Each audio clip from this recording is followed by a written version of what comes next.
bit fake, I have to say. A little bit contrived. We could expect the body language experts to be going to town, picking it apart. She could have discussed that, but she didn't. I was like, all right, Harry, you're a bit picky. Ratings-wise, is it really going to generate a big, big hit for Netflix?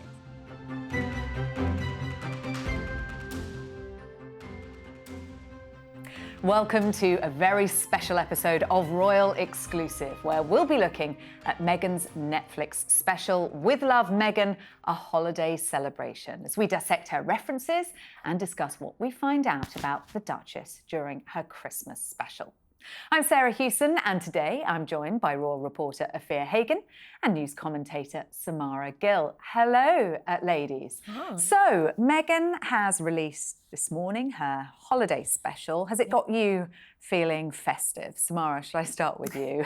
I mean, look, considering that it was not filmed really anywhere near Christmas, it is quite funny to see a lot of the confected reactions from friends and chefs and tennis players on the show. I think it is, I have to say, it is getting me a little bit in the mood for Christmas. You know, the bells are there, the balls, the wreaths, everything of that. But yeah, it's all a little bit fake. I have to say, a little bit contrived. You're not buying into the authenticity of As per usual, yes. Afua, what for you? This is the third release we've had in the With Love Meghan series. Yeah. So we had the first season, second season, and then this is a one-off special. What are your impressions? What do we get from this? I mean, I am permanently in the mood for Christmas, as you know, Sarah. So this just upped the Christmas ante for me. I think definitely she seemed more relaxed in this holiday special. You can tell that it was all filmed in like a chunk because Guy is in it.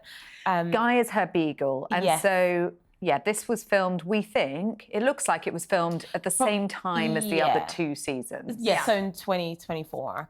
But yeah, she just seemed much more relaxed in this. And I should say, of course, Guy, well, the reason we know this is because Guy died in January of this year. Yeah. So yeah, they're all filmed together. I think she seemed much more relaxed. I mean, if by that time you filmed maybe sort of 15, 16 episodes, you're much more into what you're doing, the hosting, the cooking and everything. And yeah, I think this was it was super festive all the way through. I mean, of course it is a holiday special. And with all holiday specials, I mean, they're always filmed really, really early on in the year. I mean, they're not really filmed around Christmas. Holiday specials are filmed like in September, October. You know, every production company will tell you we do these things massively early. And actually we get glimpses of that now with social media, don't we? Because we start to see some of the influencers posting, you know, it's the middle of summer and there they are dressing their house for Christmas. Absolutely. So this is nothing out of the ordinary. No. Samara. Yeah. Yeah, no, I can't rip into her that much about that. I think this is obviously filmed before, but it is funny when one of the first lines is, you know, from Will Guidera, "This is the first time I felt the Christmas spirit all year." And I'm thinking, what month is it? You know? Which year? Well, I mean, if exactly. it's August, it probably is the first time we get a little bit of that Suits acting from her when she then reacts to them. They have a whole conversation about Christmas and, you know, they go to the farm. Yeah, do you think they had to open up the farm specially with the Christmas trees? Yeah, probably. Yeah, but I mean, that's the nature of television. She puts a big coat on. But and it's probably roasting. But yeah, like that is the nature of making a Christmas special. Yeah. You make it super early. So yeah, you probably do have to get the Christmas trees out and put on your wellies and wear a festive dress. But that's what every single TV show will do when they're making a Christmas special. And I mean, the stakes on this, Samara, are quite high, aren't they? Because we haven't had any announcement about what's to come next. We know we had season 1, then we had season 2 that didn't make it into Netflix's top 10. And then we had the announcement there was going to be another one, the holiday special. But what next? Well, we know that this show had a massive crew of over 80. We know that it was quite overwhelming for Meghan. She's said, you know, that she wants to probably focus on just doing 1 to 2 minute reels on Instagram after this because it was all a bit much to film this. We also know that she's been cozying up to Jeff Bezos, who's the owner of Amazon Prime, maybe looking at a potential deal there because Netflix they haven't binned her, but they have said, okay, we won't first look at anything, but it doesn't mean that we're going to commission anything new from you. So this might be the last with Love Meghan that we get to dissect, because I'm not sure if they will ask for another one, considering that season 2 didn't make it to the top 10 in any of these in any countries, or at least most countries it didn't make it to the top of the charts. So yeah, the season 2 drop off, and then let's see how this goes. If this is a massive success, then Meghan might just have a scrimmage of hope to get another season going. And it's interesting, isn't it? Because, of course, Netflix is in partnership with her, not just on the TV shows, but also on the products, the As Ever range. They keep rolling out. You know, she's been promoting her honey over recent days. And this is quite a good vehicle, isn't it, to put those products out there to an audience? Yeah, absolutely. It's the ideal vehicle, isn't it? It just ties in really nicely with the As Ever products. You mentioned honey, there's jam, you know, potentially you might get a pear syrup or something later on today. And yeah, the products feature in the show, and then they come down online on the website, and, you know, it sells out every single time. So yeah, I think it just makes sense for the products to feature on the show. Like you so rightly said, Netflix have partnered up with her on the As Ever products. She's also partnered up with Soho House. She's got an installation with them. And in that sense, that has been really successful. Now it's all about taking that to scale and making that offering much bigger. So yeah, I think we will see. It depends on how well she does with this particular episode. It's a one-off special, so unlike the previous seasons, we haven't been given like an 8 or 10 drop. This is a one-off, and maybe that's what she might lean into, is doing these one-off specials rather than a whole other season. But like you said, Samira, yeah, she's got this first look deal with Netflix, which gives her more freedom to shop around. You know, might be on Netflix this year, might be on Amazon next year. I think it's interesting that Netflix chose not to put her products in their bricks and mortar stores. That's a very interesting choice, and maybe a bit of foreshadowing as to how the relationship might deteriorate and how it might go. They haven't put it in any of their stores. Also, she has been pushing and pushing on her Instagram, her 20% off on As Ever, which shows that stuff isn't selling out and it's not doing that well. Because I don't know why she has to do that, because usually you find things have gone. Not the second drop round. I think that Bloomberg interview that was really revealing about how she ordered hundreds of thousands of units in preparation for a massive, you know, influx of customers.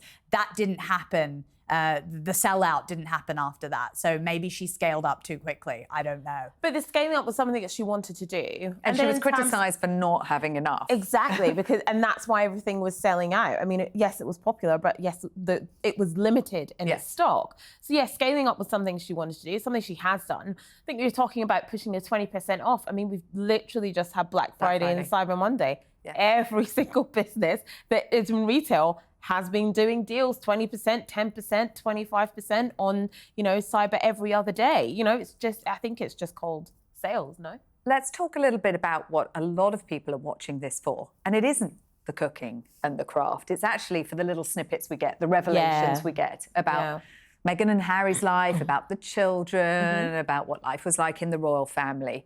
So we do get a little bit in here, Samara, about the children. Little nuggets.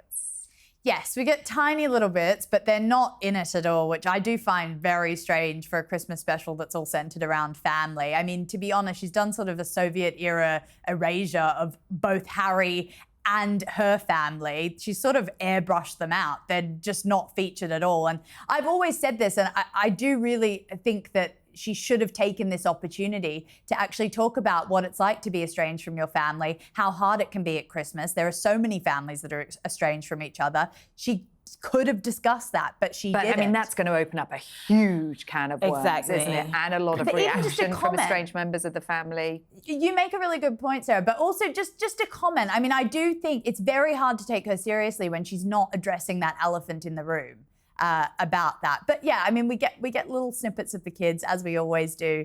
I do feel like every time she posts a photo on Instagram of her children, she then pushes a product. So I'm just wondering, you know, I guess she's trying to keep the privacy around them, but I don't know if it's going that well. We get little details about Lilibet and how she's wanting to be a lady. She wants to be a little grown-up lady, so she gets essential oil roller in her cracker. A little, like, play perfumey type thing. And then we learn about Archie that he loves burgers in the colour red, you know. Bless him. Simple, so. Yeah.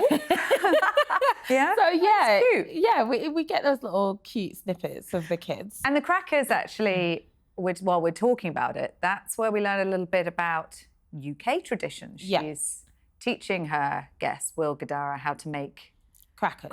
Yeah. And she talks about them being a British tradition. Now, of course, Meghan had 2 Christmases spent at Sandringham, so I guess we can gather from that they have crackers around the royal table on right? Christmas Day. I mean, spilling the details of Christmas at Sandringham, now we know they have crackers. High-level revelations. Insider knowledge. I love that. But yeah, I mean, she's just kind of leaning into her British experience, I think, and probably trying to tie that into the Christmas that they have in Montecito. And I think there was kind of, it feels like it's quite eclectic. You know, she's talking about her mum's gumbo that they have on Christmas Eve, and then the little snacks that she would make with the icing sugar and the cereal, and then they have crackers. It's sort of bringing all these elements of all the different Christmas traditions together. And I think she kind of emphasised that with the tree. You know, you have all the different ornaments, you've got old ones, you've got new ones, sort of bringing all those different elements of Christmas together. She talks about it being kind of the chapters in your life, I think, doesn't she? That you see all of that on the tree. Yeah, which is a little bit, I mean, that's grasping at straws. See, this is the thing, is that I knew you would say that. So I did, in the nicest possible way. So I actually looked at my tree, and actually, like, I've got ornaments on there that, you know, Naima made when she was in nursery. I've got ornaments from my parents' house. I've got one that I've taken that reminds me of my dad. I've got an ornament that a friend gave me. Like, I actually do think, yes, you know, I can look at my Christmas tree and look at all the different, like, eras of my life. I've got an ornament for my husband. I've got one that someone made me that's Mrs. Claus, but it's like my face. You know what I mean? And that's beautiful. But the tree that we were presented was a fake tree in a house that she doesn't own. So I understand what she's trying to say, but again, it's like there is a glossiness that you just can't push past with her, and you don't see the authenticity. I would love to see some of those baubles from her mother, or so. Yeah, we get one with Guy. Yeah, we do. The beagle on it. We don't get the kind of real sort of family stuff.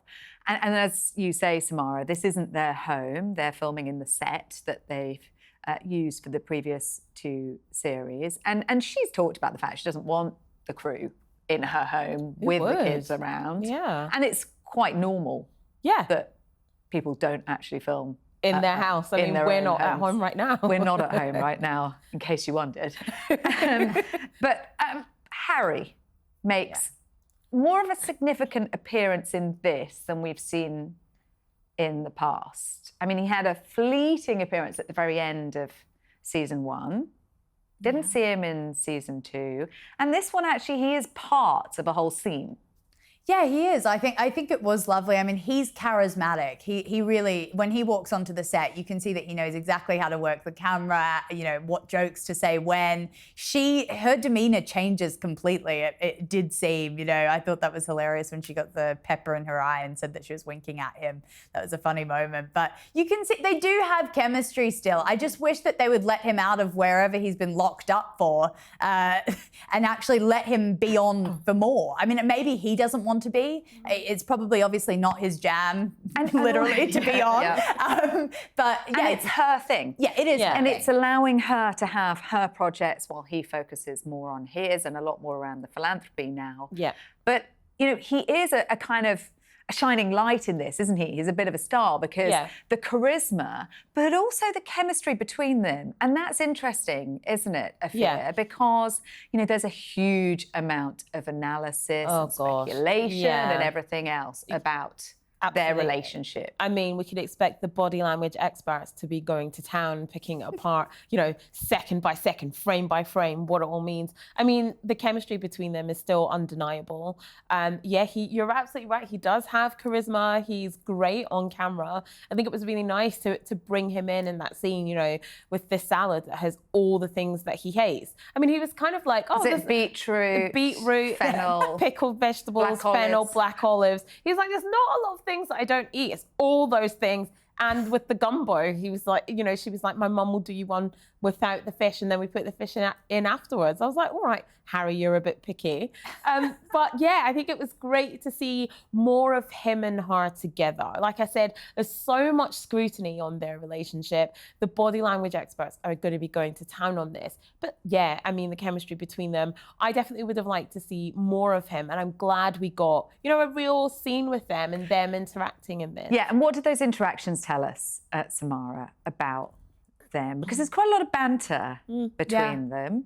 Yeah, there is. I think it shuts down any of the divorce rumours that were very prevalent at the start of the year, because they hadn't been seen, or kind of towards the middle of the year, they hadn't been seen for at least 80 days together, and people were starting to wonder what's going on. Obviously, he wasn't in season 2. So yeah, just to see them on camera, that's the best way. It starts with a kiss. Yeah, it starts with a kiss. Ends with a kiss as well. Yes, they're very lovey-dovey. So yeah, it's just great to see him. I just wish that he would be used more like that. I mean, the most recent report is that he's been going and doing talks at a real estate conference in Canada. I mean, he is a blockbuster guy. He should be out in front of the camera, in my opinion. I just think that he's a little bit lost career-wise. And Meghan clearly knows what she wants to do with her life and her career. Yeah, when she makes the cracker for him, she puts inside a love note, doesn't she? And the cracker's addressed to my love. Yeah. She doesn't actually call him Harry. Yeah. Or H, does she? It's my husband or my love. Yeah, which again is just a testament to where their relationship is at. I think there's divorce rumors about them all the time. It's not just at the beginning or the middle of the year. I feel like I read an article probably once a week that's like, you know, Harry and Meghan headed for divorce, and it just gets a bit boring. And I hope that, you know, this display of them together, of them being together, of, you know, her making the cracker and talking about him and them together in this scene will kind of put paid to those rumors, but I'm sure they absolutely will not. The only thing I would say is that because the whole show is very performative, I do wonder sometimes if they're scaling it up, maybe to try and quash some rumours, like some serious rumours. I do wonder how much think they were quite genuine. All right. As well as Harry, she's got a lot of guests in there, celebrity guests we've come to expect, and some friends in there.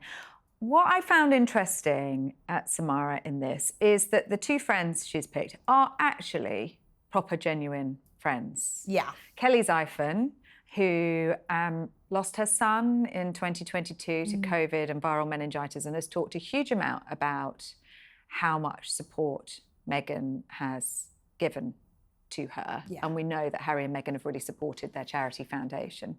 But Lindsay Roth, she's something of a rare beast, because she's actually a friend of, 25 years? From way back, yeah. From way back. And we don't see very many of those. No, we really don't. You make a good point there. It was nice. I liked that. It was nice to see one of her cherished childhood friends. I didn't know about the combination. They were quite awkward together, those 2 friends, because I do feel like they're from separate worlds in Meghan's life, and she's just sort of smushed them together for the cameras.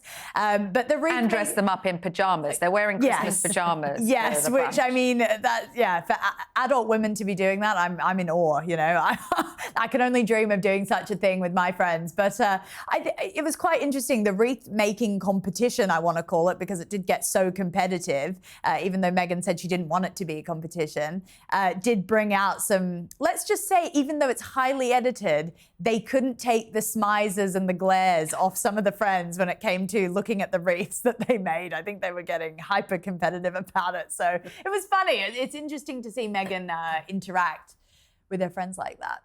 And Kelly reveals that, you know, when Meghan gets excited, she does a little jig. Yeah. We see that quite a few times. We see that with the Christmas tree. Yeah. We've seen it in the previous series. Shows that they're genuine friends and that they know her well. They've known her throughout the years. And I think, you know, it probably was an interesting combination of a friend from the past and a friend from kind of later on in her life, bringing them together in that way. And I think, yeah, it probably was a little bit, I think maybe Meghan knew that the wreath making will probably bring out that competitive side in them, and to see how that dynamic would play out with them. I think they kind of were all friends at the end, and they probably have been together before. But yeah, I think, you could clearly see that they were genuine friends, that they had an authentic relationship. I think that the reason I mention that about Lindsay is because, you know, there is so much talk about the friends that have been markled and discarded along the way. Lindsay, a friend from college days, who has gone the distance with Meghan through all of the ups and downs through her royal life. Wasn't her maid of honour. Meghan was Lindsay's maid of honour. Wasn't Meghan's, because Meghan decided not to have one, but arguably would have been. But she is someone who knows Meghan better than most. Yeah, probably the best, you know.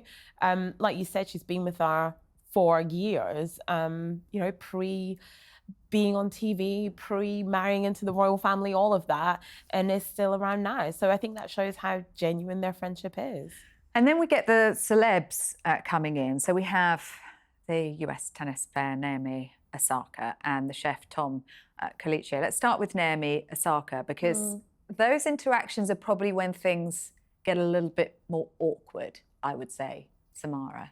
Yes, it was extremely awkward. And when you think about it, you know, that's cut up to perfection. They've edited that to find the best moments and put them on screen. And if those were the best moments, I hate to think what that real life interaction was, because it was interesting. She didn't know the pronunciation of Naomi's child's name. She then asked Naomi, oh, do you know much about fashion? And it's like, no, that's Naomi's whole shtick, is that she's a fashionista on the court and she's designed ranges with Nike and everything like that. So I think Meghan didn't know much about Naomi. Naomi was very awkward to be there. It can be like that with tennis stars and sports people in general. You know, they're a bit out of their depth. I think she just wanted Naomi for the name, to be honest. I think that's all it came down to. It wasn't a very sort of authentic interaction. I don't think they'll be seeing each other outside of the show. I feel Meghan was having to work quite hard. I agree with you on that one. I think Naomi Osaka just generally is quite a laid-back individual. I mean, if you watch interviews with her,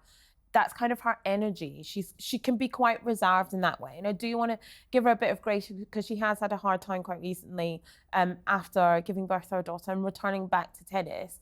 But yeah, it did feel like it was a bit awkward. But I think that's perhaps just how Naomi Osaka is, that she just is very laid back and very reserved in interviews, and that came across. I mean, but they did sort of seem to warm up to each other, definitely. But Meghan it was my idea of hell as well. I mean, they were having to paint on plates. As someone with no artistic talent whatsoever, yeah, me too. I was like, oh my God, don't make me do this. I would have not enjoyed that at all. But Meghan was working quite hard for it. But then, like I say, I think Naomi is just very laid back, very chilled, and probably just like that. Chef Tom, arguably star of the show. I mean, when he comes in, he brings this huge energy and a lot of chat, a lot of tips. He almost kind of leads the show in his segment, would you say, Samara? Totally. I mean, that's happened every time Meghan's brought a professional chef onto the show. They've sort of gone, okay, let me take you by the hand and show you how it's done. And he did bring a lot of energy and oomph to it. I think Meghan was following along at some point, and that was nice. That was actually a nice injection to have a proper professional for once on screen showing people how to do things, because a lot of the recipes and things Meghan was saying, oh, I'm trying this for the first time beforehand. So yes, it was nice to have that sort of proper chef. I genuinely think that Meghan doesn't like to be shown up, but he did show her up. But I mean, she's never claimed to be a professional chef, right? You know, she knows herself that she's a home cook. And he's doing his job, you know, 100%, showing up and giving tips. And I thought that was great, actually. And she sort of, you know, stepped back and let him take the lead, because he is a professional. He is the professional. She never claimed to be. Yeah, she is. We get this balance, don't we, between the more chefy stuff and then the kind of more homemaker. So when Naomi Osaka comes around, she loves a crudité platter, doesn't she? And she makes one that's a Christmas wreath. I've actually done that before for a Christmas party, and it's the thing that nobody touched and was left at the end, because Did basically she it's steal a that whole idea load off you? Maybe she stole it off me. You know, it's a whole load of raw vegetables that are there because Yeah. they look pretty, but no one actually wants them. They Yeah. just want the pigs in blankets. Correct. But you know, she does that. She does the kind of Christmas cinnamon star, I think. That I Yeah. liked, that I was like, I You're could going to be do trying that, Samara? Well, I was like, you know, there's some pre-prepared puff pastry that I could grab from the supermarket and just I could slap some cinnamon stuff. I did like that. That was one of the more accessible recipes. But there's a lot that isn't accessible, like the gift wrapping scene where, you know, she's coming up with all these confected ways. I think most parents will be wrapping, you know, at midnight, 1:45 before Christmas. I mean, I honestly, I hate gift wrapping. I hate it, but I did like her cracker. She had a cuddly Yeah, that toy, was a bunny. good. She That wrapped was it as a good. cracker. I was like, okay. Yeah, But but then- I hate it. the whole go to your local charity shop and find some silk scarves to wrap things in. I mean, not relatable, Meghan. Just not part of the real And she's world. done that in one of the previous seasons Yes, as she well. did. I hasn't mean, she? I actually tried that. Did you? Did you find Yeah. any? I mean, I've got quite a few charity shops around, and they do all have these big bins Okay, where you just fair have enough. scarves, and I actually did it. It was quite easy. Did And it look the wreath- same? Was yours No, as of course artistic? not. Of course not. I added some ribbon for the top of mine. I was quite there you pleased, go. actually. All right. But the wreath making one, I mean, I love making a wreath. So that for too. me, I was like, yeah, that's good. And the tips were good because you do, when you start, you think that you just put it all around, but no, it's lots of bunches. I was like, there we go. It's a good tip. What about the critics and what they've had to say? So, there's been criticism before about the fact that, you know, mums just don't have time for this, and there's a huge amount of effort and money going into this. Let me just read you some of the quotes on this. The Telegraph: Meghan's Christmas special is as joyless as coal in your stocking. And the Times is Hilary Rose. You can always rely on this for a scathing response to it. With Love, Meghan review, is the Sussex Christmas crackers? She says, it's unfathomable. 4 pointless crafts, 3 random friends, 2 unseen kids, 1 English prince, and a duchess in a pear tree, or at least making pear syrup. I mean, fair enough, Afua? I thought it was quite joyful. I thought it was super Christmassy. I don't know. I think there's some people who are just not going to please. I think. Sums it up, really. I mean, I guess I'm one of those people. I think, actually, one of her guests, I've got this quote here from Will Gardera. He was the first one that popped up on the screen. I think he summed it up the best. He said to Meghan, here's where people get it wrong. I think people are trying so hard to impress the people they've invited over that they forget about the reason the people are actually there. And then Soul Destroyed Meghan just takes a big gulp of wine. So, yeah, I think Will sums it up perfectly.